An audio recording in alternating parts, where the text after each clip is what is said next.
vida en Él y triunfante cantaré.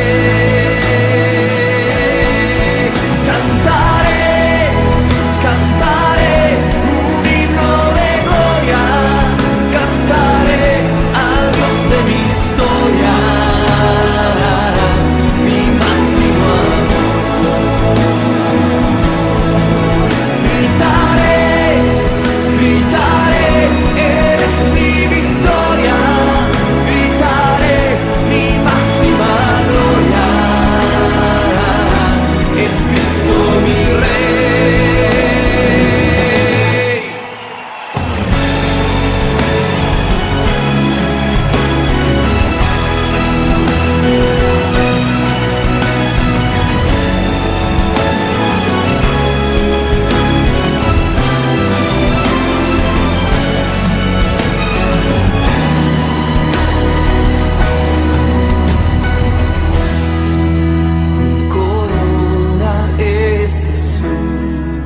Gastaré mi vida en Él y triunfante cantaré.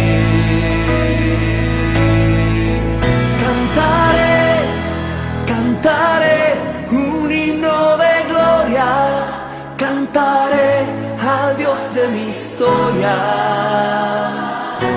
mi máximo amor. Cantaré un himno de gloria, cantaré al Dios de mi historia, mi máximo amor. Gritaré bien fuerte, gritaré mi máxima gloria, es Cristo mi Rey.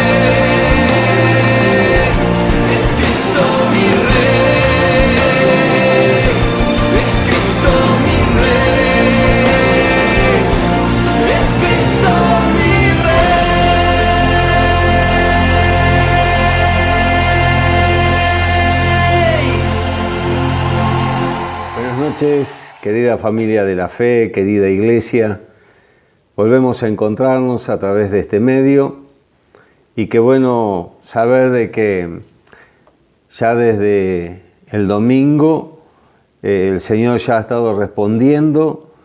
Tenemos buenas noticias respecto de varias situaciones por las cuales estábamos orando. Y todo esto es gracias al Señor.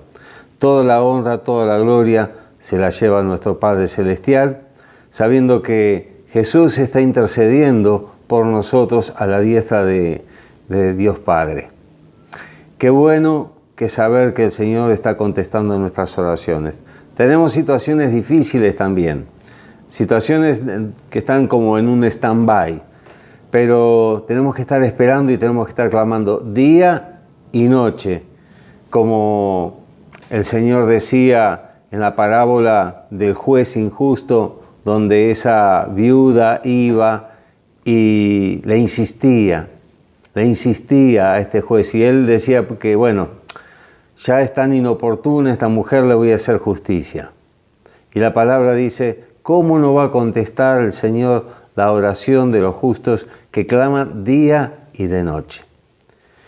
Y vamos a estar orando para comenzar este tiempo de barcas, un tiempo de barcas especial que vamos a compartir algunas cuestiones que creo que atañen a la realidad que estamos viviendo también como país. Te invito a que oremos juntos, que pidamos sabiduría al Señor. Amado Padre Celestial, queremos darte gracias por el día de vida transcurrido. Gracias porque tú eres un Dios bueno, misericordioso, porque tus misericordias, como dice tu palabra, se renuevan cada mañana. Gracias porque tú tienes propósito para cada una de nuestras vidas. Y aún tienes propósito a través de las situaciones distintas y difíciles que a veces transcurren con nuestros familiares, con nuestros amigos, con nuestros conocidos. Y queremos pedirte, oh Padre, que tu misericordia esté allí en cada hospital, que tú estés trayendo sanidad, restauración, que Señor, los contagios se estén cortando. En el nombre de Jesús, que disminuyan los contagios, que disminuyan las muertes, que se pueda encontrar la medicina adecuada para este virus que ha estado azotando a todo el mundo. Estamos transcurriendo un año atípico. Este 2020 es un año distinto, atípico. Pero desde esta plataforma virtual queremos estar llenando de fe, de esperanza, de amor a aquellas personas que están necesitando, que están desalentadas, que están bajoneadas, como diríamos, y queremos pedirte que sea tu gracia en esta hora, tu manto de misericordia descendiendo en cada hogar, en cada familia y en cada persona que está viendo este video. Yo te pido que tu unción pueda estar allí en donde está la familia reunida o quizás alguna persona que esté sola, pero saber que tu presencia está allí acompañándole. Gracias porque eres un Dios bueno, eres un Dios grande, eres un Dios poderoso y confiamos en todas tus promesas y sabemos que tú quieres el bienestar también de tus hijos. Nos amparamos bajo esas promesas que encontramos en los Salmos, que bajo tus alas vamos a estar seguros. En el nombre de Jesús. Amén y amén. Quería compartir un tiempo especial en esta noche y como decía antes de la oración, que está relacionado a los tiempos que estamos viviendo como país. Y hay algunas frases que me han llamado la atención, no solamente a mí, sino a distintas personas, distintos pastores también. Y creo que a veces estas frases pueden ser mal aplicadas y pueden generar situaciones en las personas en las cuales las pueden llevar a un conformismo, las pueden llevar a un no tener esfuerzos. Y esta palabra o esta frase es que la meritocracia no es tan importante en estos tiempos. A lo cual yo quiero decir que sí es importante. Y para eso tendríamos que definir un poco qué es la meritocracia. Y viene de la palabra méritos. Y la meritocracia tiene un origen latino que significa debida recompensa, que también del griego habla de kratos, de poder, de fuerza, y el sufijo ya de cualidad. Y la meritocracia es un sistema basado en el mérito, es decir, las posiciones jerarquizadas son conquistadas en base al conocimiento, al merecimiento, en virtud del talento, la educación, la competencia o la aptitud específica para un determinado puesto de trabajo. Vemos que la sociedad meritocrática suele integrar el concepto de talento con esfuerzo, algo que hoy está en desuso, porque es muy fácil caer en cuestiones de buscar la ayuda fácil, y no estoy hablando de aquellas personas de que quizás hayan perdido un trabajo, quizás la situación económica no está resuelta quizás en este tiempo, sino que hay situaciones, y como diría el apóstol Pablo en 2 Tesalonicenses 3:10, les escribo esto, dice el apóstol Pablo, el que no quiera trabajar, que no coma. No es el que no puede trabajar porque no tiene, porque no quiere, sino que hay una voluntad de no querer hacer las cosas. Y esto de que la meritocracia no es tan importante, lleva justamente a esta voluntad que está decaída, a una voluntad que está desanimada, algo que estábamos hablando el jueves pasado en cuanto al desánimo. Y esto de talento relacionado con esfuerzo es un concepto relacionado a la prevalencia proporcionada entre la capacidad intelectual que posee el individuo en el conjunto de actividades enlazadas al puesto de trabajo. Vemos que este es un término que se utiliza mucho en la administración y especialmente en la administración pública, que es lo que inclusive que originó los concursos públicos, con el objetivo de combatir la sucesión de cargos y lo que es el nepotismo. La palabra nepotismo es el trato de favor de familiares o amigos a los que se le otorgan cargos o empleos públicos por el mero hecho de ser un familiar o ser un conocido sin tener en cuenta otros méritos. Algo de esto está pasando actualmente. Hace semanas atrás, desde el Consejo Deliberante, y hace poco menos tiempo, desde el Congreso de la Nación. Y quiero dejar aclarado esto, no tengo nada en contra de los gays, de los travestis, de los transexuales. Pero desde el gobierno municipal, Consejo Deliberante de Neuquén, hay un cupo para personas trans de un 1%, igual que dentro del Senado hay un cupo para personas trans. O sea, no importa lo eficiente que vos puedas ser, la capacitación que tengas, sino que por tu orientación sexual ya podés tener quizás asegurado un puesto de trabajo en el gobierno. Y esto va en contra de lo que son los méritos, de lo que el presidente hablaba de la meritocracia. Y una investigación de un diario de Centroamérica dice que revela que muchos funcionarios electos y en puestos de poder tienen familiares empleados en el gobierno. No solamente Centroamérica. Creo que en cualquier parte de Argentina vamos a encontrar situaciones parecidas a esta. La sangre pesa más que el mérito. Y hay un problema que se incrementa con respecto al nepotismo en el gobierno. Sé que hay empresas que no permiten los lazos familiares, pero sí dentro de la función pública encontramos mucho nepotismo, mucho acomodo, y no tiene que ver con los méritos o el conocimiento que la persona haya adquirido, sino que esto es por una cuestión de amiguismo, por una cuestión de votos, y entonces allí se consiguen los puestos en distintos lugares, gracias a una afiliación política, gracias a un trabajo que se ha hecho con el partido, por las calles que se han caminado. Sé que quizás esto pueda resultar duro para algunos y para otros puedan compartir este pensamiento. Pero yo me quiero ir y relacionar a lo que es la palabra de Dios.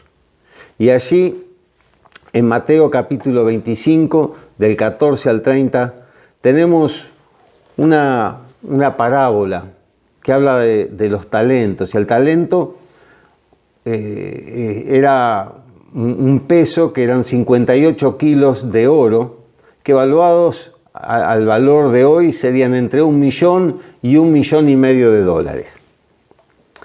Y vemos que la enseñanza fundamental en el marco del cristianismo es clara, que Dios confía sus dones o talentos a los hombres con la obligación de que los desarrollen, que espera una respuesta fructífera por parte de cada uno, y que la inactividad por miedo, por exceso de precaución o cobardía, pereza o simplemente omisión consciente en hacer rendir los talentos recibidos es una actitud criticada por el mismo Jesús. Y podemos recordar que este empresario se fue y dejó a 3 personas encargadas sus bienes, y en estos talentos representados en alguna versión habla de 5.000 monedas de oro, pero vamos a hablar del dinero que nosotros podemos estar conociendo hoy día. Y que con ese dinero, cada uno del que recibió 5, lo puso en el banco y multiplicó otros 5. El que tenía 2 lo multiplicó por otros 2. O sea, de lo que recibieron, lo multiplicaron al doble. Pero el que recibió un talento, ¿qué hizo? Fue y lo escondió bajo tierra. Ahora, cuando vuelve este señor, este empresario, y le pide cuenta, a ver cómo manejaron ustedes este asunto del dinero que yo le estuve dando. Y entonces vemos que el que tenía 5, ahora tiene 10. El que tenía 2, ahora tiene 4. Pero el que tenía solamente 1, encontramos que tuvo miedo y agarró y escondió el talento bajo tierra. Y la respuesta del siervo, del amo a sus siervos, le dice: bien, buen siervo y fiel. En lo poco has sido fiel, en lo mucho te pondré. Entra en el gozo de tu Señor. Eso es con respecto a los 2 primeros siervos. Pero en el tercer caso, encontramos que le dice: siervo malo y negligente. Siervo malo y negligente. Y vemos que allí él escondió el talento que el Señor le había dado. Y vemos que el significado de esta parábola se extiende mucho más allá de lo que es la inversión financiera. Dios nos ha dado a cada persona una variedad de dones y espera que los estemos usando para su servicio. Y no es aceptable solamente poner esos dones en un estante o ignorarlos. Igual que los 3 siervos, todos tenemos talentos en distintos niveles. Y el rendimiento que Dios espera de nosotros es proporcional a los talentos que Él nos ha dado. El siervo que recibió un talento no fue condenado por no alcanzar la meta de tener 5 o de tener 4, sino que fue condenado porque no hizo nada con lo que había recibido. Y los dones que recibimos de Dios incluyen destrezas, habilidades, relaciones de parentesco, también posiciones sociales, educación, experiencias y algunas otras cosas más. La cuestión de la parábola es que debemos usar lo que sea que se nos haya dado para los propósitos de Dios. Y las consecuencias severas para un siervo improductivo, más allá de cualquier cosa causada por su simple mediocridad en los negocios, nos dicen que debemos invertir nuestra vida y no desperdiciarla. Sin embargo, el talento particular que se invierte en la parábola es dinero y que ronda justamente por $1,500,000. Y en español moderno podríamos decir que este hecho se desdibuja porque la palabra talento justamente ha venido a referirse a destrezas, habilidades.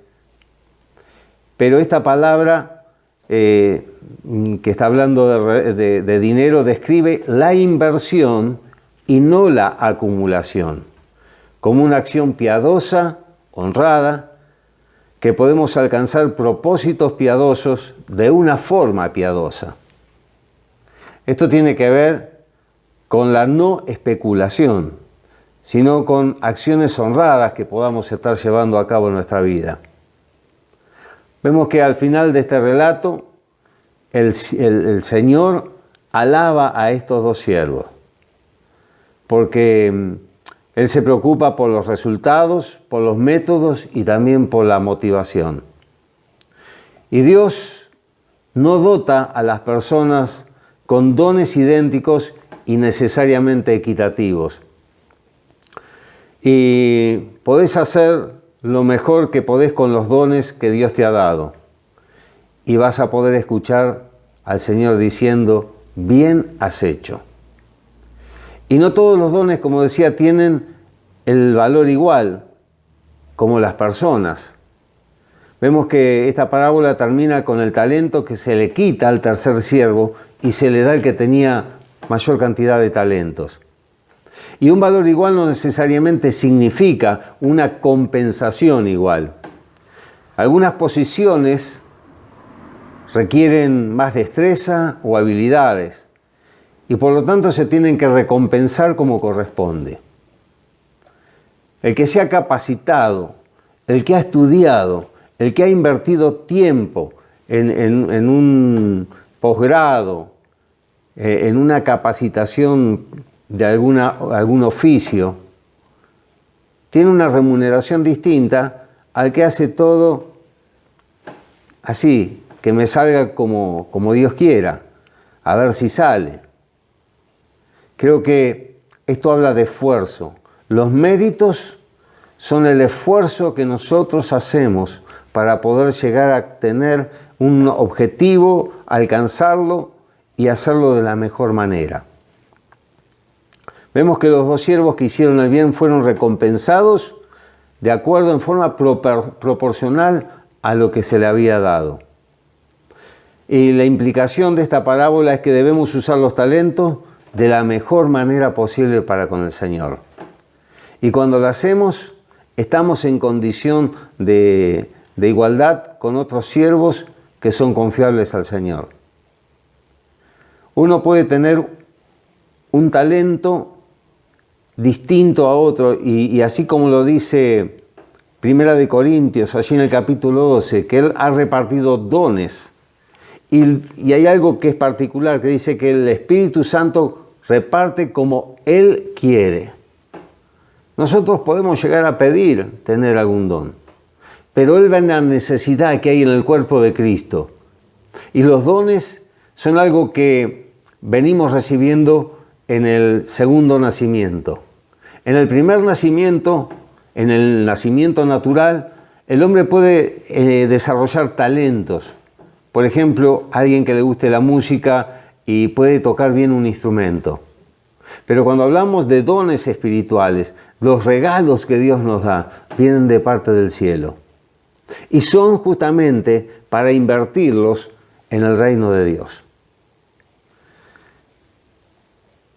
Vemos que la cuestión es qué hacemos con nuestra vida. Recursos, talentos de nacimiento, relaciones, educación, finanzas, y con los dones del Espíritu, todo esto que Dios nos ha dado. ¿Qué es lo que estamos haciendo? Y hay una pregunta que me estaba haciendo. ¿Y puede un cristiano verdadero vivir sin usar los recursos para Cristo? Bien sea para dar testimonio de su obra en la vida de Él, para predicar a otros, para ayudar a los demás y poder dar gloria a Dios. Y este es un concepto que está relacionado a los méritos y el esfuerzo. Estos días estaba escuchando el testimonio de una persona a quien yo conocí allí en La Plata, en la época de estudiante, porque éramos estudiantes casi al mismo tiempo. Y hablo del doctor Abel Vallejos, alguien que contaba en su testimonio, eran 10 hermanos, aquí de Centenario, de Neuquén, no tenían muchas entradas el padre, pero él sí quiso ir a estudiar a La Plata, y allí, en vez de hacerla en 6 años, la carrera la hizo en 5, adelantó 1 año, porque él, como comentaba en algún momento, tuvo en su carrera promedio 10. Y no es que era un obsesivo de poder tener el 10, sino que él era un obsesivo de poder aprender, de poder lo que él tenía que estar recibiendo de cada materia, poder optimizarlo, poder saberlo al máximo. Muchos estudian para un 4, otros estudian para zafar y otros estudian para saber, porque en la vida, y de acuerdo a la profesión que uno pueda tener o el oficio que uno pueda estar desarrollando, uno lo tiene que hacer de la mejor manera. Y el apóstol decía, todo lo que hagan, háganlo como para el Señor, no como para los hombres. Cuando uno está en un trabajo, me tiro a chanta, disminuyo mi esfuerzo, ahora cuando viene el patrón, entonces ahí me pongo a trabajar. ¿Qué actitud tenemos aún como cristianos?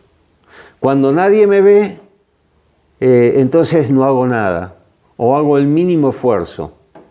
Ahora, si está el patrón, si está el dueño, si está el gerente, entonces ahí empiezo a moverme, empiezo a trabajar. Y creo que como cristianos, el Señor nos llama en esta parábola a saber invertir en nuestra vida espiritual. Qué bueno que es poder, como compartía el otro día, frente al desánimo, frente a esa puerta que está golpeando el desánimo en nuestra vida, poder leer la palabra, estudiarla, memorizarla, poder orar, poder estar cantando alabanzas, juntarme con otras personas, recordar los hechos poderosos de Dios. Pero un cristiano puede estar dejando esos dones y talentos así olvidados, colgados en un estante. Hay una palabra que está en Josué y realmente cuando termina la tarea Moisés y es traspasado todo ese esfuerzo de conquista a este siervo Josué, Dios le está hablando allí en el capítulo 1 y le remarca 3 veces esta palabra. Josué 1:6 dice: esfuérzate y sé valiente, porque tú serás quien reparta a este pueblo como herencia, la tierra que juré a tus padres que se las daría. Pero tienes que esforzarte y ser muy valiente. Pon mucho cuidado y actúa de acuerdo con las leyes que se le dio a mi siervo Moisés. Nunca te apartes de ellas, ni a la derecha ni a la izquierda, y así tendrás éxito en todo lo que emprendas. Procura que nadie se aparte de tus labios este libro de la ley. Medita en él de día y de noche, para que actúes de acuerdo con todo lo que en él está escrito. Así harás que prospere tu camino y todo te saldrá bien. Escucha esto: esfuérzate y sé valiente. No temas ni desmayes, porque yo soy tu Dios y estaré contigo en donde quiera que vayas. Creo que son significativas las palabras que Dios le está revelando a Josué. Esfuérzate y sé valiente. ¿Por qué? Porque tenían que conquistar la tierra y la iban a hacer en base a batallas, a luchas, a enfrentamientos. Y había que ser valiente para tomar la tierra que el Señor había prometido. Y para eso había que esforzarse. Ellos habían salido de Egipto como ladrilleros, personas que hacían ladrillo con sus manos. Y en el transcurso de los años se fueron convirtiendo en guerreros. Ellos no eran personas que manejaban la espada. Con el tiempo vemos a lo largo de estos 40 años que transitaron por el desierto, cómo Dios fue abriendo camino, cómo Dios fue ganando las batallas por ellos también. Cuando Moisés tenía los brazos y se caía así, se sentó y le sostenían los brazos, pero Josué estaba batallando así en el valle. Y es lo que el Señor hoy le está diciendo a esta nueva generación. Nosotros ya estamos en el atardecer ya de la vida, por así decirlo.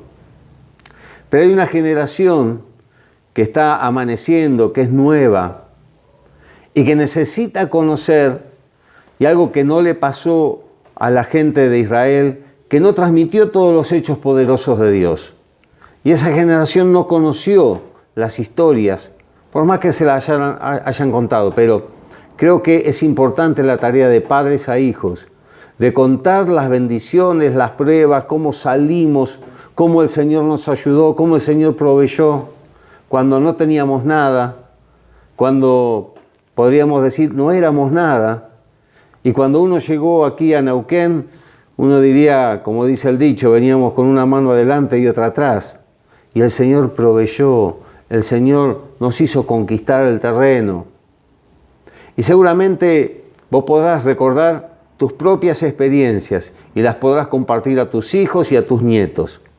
Y esta generación nueva, la cual se está forjando a nivel país, le están diciendo que no es cuestión de méritos. Los méritos no importan. Y sí importan. Porque los méritos hablan del esfuerzo. Cuando hay una meritocracia en lo educativo, es porque estudiaste para aprobar una materia. Cuando hay una meritocracia en lo laboral, es porque el que empezó, como decíamos, de pinche, el que empezó en el más bajo, de ayudante, después fue aprendiendo el oficio, semioficial, oficial, después fue capataz, y así fue escalonando en la vida, porque tuvo que aprender, tuvo que desarrollar los talentos, porque vio, los puso en práctica y después pudo avanzar y tener. El mérito es que no es lo mismo un sueldo de capataz que un sueldo de simple peón. Y no estoy desmereciendo al peón, porque muchos empezamos, aún con un título universitario, aprendiendo cosas, y hemos aprendido cosas también de los albañiles. Y lo digo por experiencia propia. Y creo que es importante el esfuerzo y la capacitación que cada uno de ustedes puede estar desarrollando. Porque el país necesita jóvenes emprendedores, personas que no dependan de un subsidio, que no dependan de un bono. Sé que en algunas ocasiones hay gente que lo está necesitando honestamente.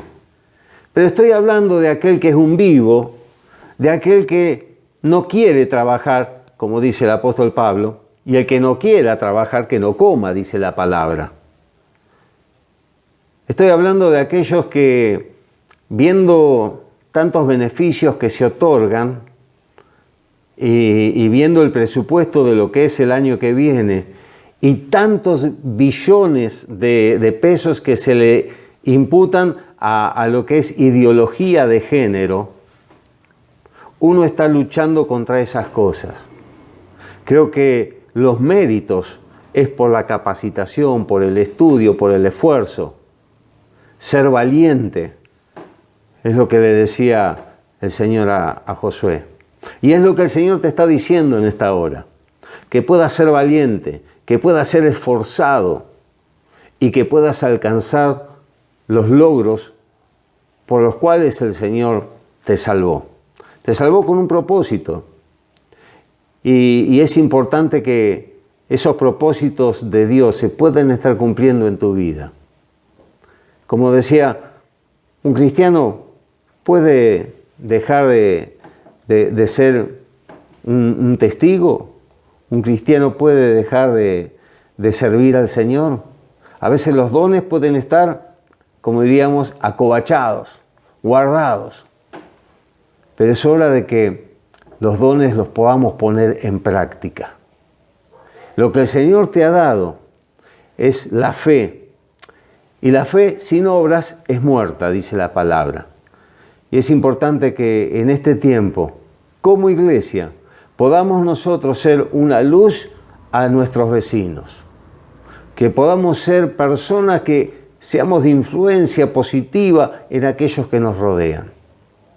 Así que te animo, hermano, a que puedas hacer méritos, puedas hacer esfuerzo, no por orgullo personal, sino para que ese mérito contribuya a la extensión del reino de Dios.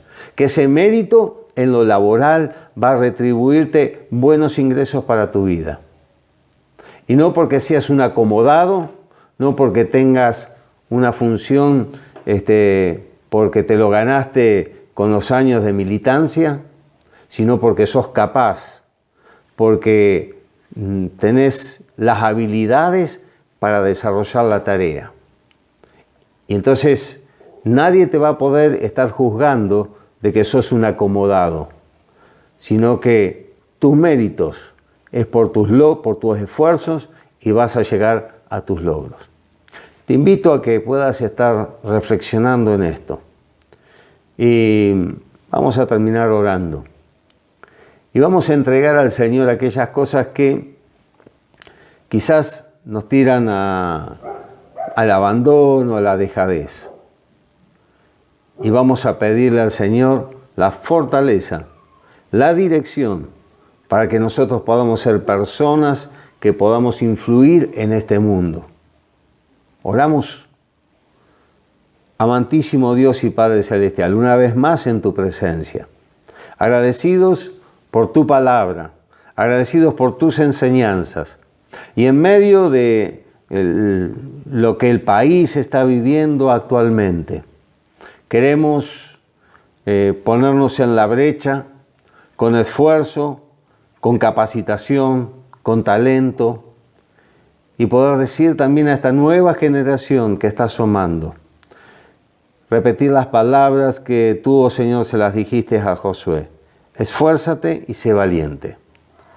Y les decimos a los jóvenes, a los de la edad intermedia, que puedan ser esforzados, que puedan los dones aún y talentos que el Señor te ha dado, los puedas poner al servicio al 100%, que podamos estar gastando toda nuestra vida para ti, Señor, como dice esa canción. Gastaré mi vida para tu servicio, porque tú has sido bueno, tú has sido fiel para con nosotros. Yo bendigo a cada uno de los oyentes, aquellos que están viendo a través de este medio. En el nombre de Jesús. Amén y amén. El Señor te bendice.